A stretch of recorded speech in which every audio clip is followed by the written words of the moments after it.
I have some rapid fire questions that a lot of people that know I'm close to Kobe wanted me to ask. So Go ahead. if you don't mind, if somebody wants to become a Can I have first some coffee from that? Do you have any coffees there, the cold ones? Yeah, just one. Go ahead. first-time developers, and these can Yes. just be quick, knock 'em out answers. Yes. First-time developers, what do you recommend when someone's built a single-family home or built a couple apartments and they're ready to go to mid-rise? What do you recommend for them to do? My recommendation all the time, because I've always taken on coming out of the ground first-time developers, is to feel that what they're doing is the right step to go forward. And I'll give you a couple of examples. We were doing these projects in Sunny Isles Beach on tight lots, and we were doing smaller units. And people said, oh, no, they're not going to sell the smaller units. Yet they did sell the smaller units at a better price point for a lot of more people. So we sold more units at a better price point, and then we actually provided the service. It was like service apartment, service hotel. And we became very successful at it. And that mentality came from a gentleman who came from France, who understood the service apartments, the small service apartments, where other people came in, first-time developers, came in with the American mentality, and they thought that Sunny Isles Beach was going to be sold to French Canadians. And it wasn't. It was sold to Eastern Europeans. And I don't mean Russians and Ukrainians and Moldovans. And they bought big apartments because this was their house. They needed bigger apartments of 2,000, 3,000 square feet to accommodate their wife and their kids and the dog and their offices, and their whole life was up in the sky as a whole. So you need to, as a first-time developer, they have different ideas and different visions, and you need to understand what the essence of it is coming from and be able to assist them to implement it. Perfect. Second question, what are we going to do about the traffic in Miami with this huge population growth and no real plan yet to solve it? Traffic is very simple. Traffic, when you study history of Miami, we used to have electric cars that used to service the community. They would pack about 10 to 20 people. If you want to see it in existence, and we took it out. Why? Because we make money off of oil, right? So that's the asphalt road, rubber wheels, oil. We don't want these beautiful trolleys that were around here in the 20s and 30s. Threw them all away. And after World War II, everybody has independence and they can drive their car into each other. No, today you will see Haitians. Haitians came to this community. They work in the community. They run the infrastructure from government to hospitality to hospitals. They have jitneys. Jitneys, they come on a regular time. You come in, give $1, you sit there, and it takes you anywhere, same route every day. You get to work, get to the hospital or the hotel. When they get to the hospital or hotel, they pick up the shift they just finished and take them back home. It's like an Uber for many people, making a lot of money for a long time. Jitneys. Okay, make it electric. You think the carbon footprint of electric cars is greater than fossil, than oil? Okay, fine. Make various other cars. Make it hydrogen. There's various ways to resolve it, but traffic today is going to change drastically. I am 62 years old. I do not like to drive anymore. I like to jump in an Uber. I like somebody else to drive me.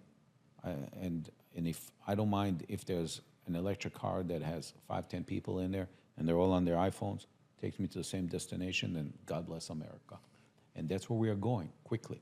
It's going to change in the next few years because people are going to make a lot of money out of automated cars. It's going to come and pick you up and just take you. Uber, with the driver, also, it relies on the human.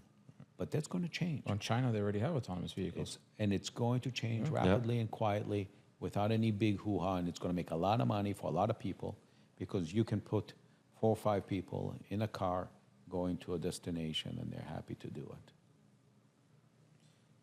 And I'm sorry to interrupt. Also, people on a daily routine, right? I have 50, 80 people working here.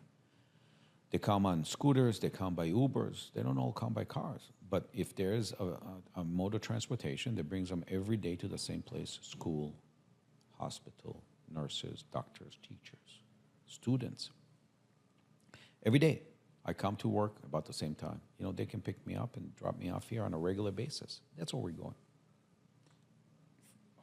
People that want to be in architecture, where do you recommend them starting? What's the best first job? Is it better to stay on board at Kobi Karp architecture for the rest of their career, go in the private sector, go in the developer sector?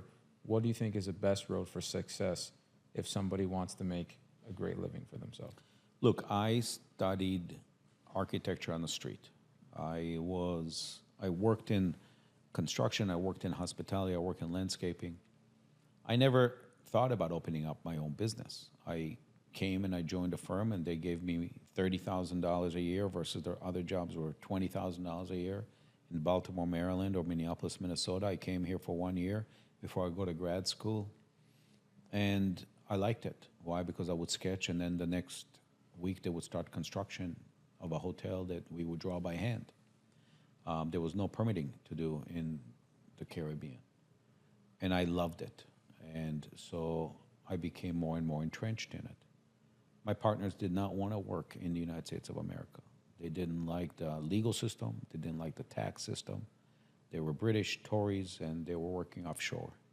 They weren't interested, just like Dubai and Abu Dhabi and other countries.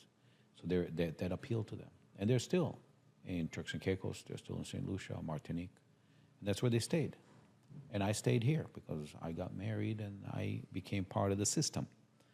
I believe that if you want to be a good architect, you need to have what, God willing, you have good is 2 ears, 2 eyes, 2 nostrils to breathe, a mouth to eat, and very few times to talk.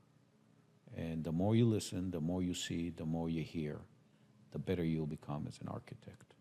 And many architects, most architects like to design and work in the company, and that's what we do here. We create a nest, an environment for people to come in every day and give them projects to design, which are cool, unique, and different, and give them creativity. Some people don't like that. Some people like very stability and just do the details in the construction documents. And some people want to have creativity. I want to design a house. I want to design a high-rise. I want to design a hotel. I want to do historic preservation and restoration. I want to do it environmental. Everybody has a different, and that's what we provide here. But again, at the end of the day, I see architects, not only in my firm, but in other firms in Florida specifically, that left that firm, and they were not as successful as the home that they came from, right? So there's a couple of companies that started before me, and I see people who left that company and tried it on their own. It's not easy, because you have to manage the office, and you have to administer the office, and you have to administer the people, and you have to administer the taxes and the costs and the overheads, and it becomes cumbersome. It's a business. It's no longer just architecture. It's more of a business than it is, and really, as a creative individual, you just want to get on the stage and put the lights on and play the game, right? Mm-hmm. Right. And that's what you want to do. You don't want to own the football team or pay for the advertising. You want to go in there and take the football and throw it. If you're a player, right. You know, it's like, hey, it's like everybody has their strength and their weakness. I happen to be surrounded by great people who administer this office, who manage this office. I'm surrounded by people who want to design on a daily basis. And I am a great delegator. I do not have an ego, in a sense that obviously if somebody steals from you or takes from you, I become, instead of a nice Minnesota boy, I become a nice Israeli boy. And then I go to the other extreme. But in reality, I like to surround myself with individuals who will run this business when I'm gone. So when I'm gone, they can have it, they can run it, up or down. And it's hard. Architecture business historically, when you look at Frank Lloyd Wright and or any other IMP, once that creator has passed on, regretfully the company dies as well. There are people who then create these larger companies, which are corporations without one individual head, but then you lose the personal relationship, right? And many people want that. Where's Tom Ford? I'm looking for him, right? Right? Where is Mr. Ferrari? I want to sit down and have a cigar with him, right? Mm-hmm. People want the human contact. Of course. And yes, the corporations are nice, and there's big institutions of law and big architectural companies like that, but the humanity is what people want.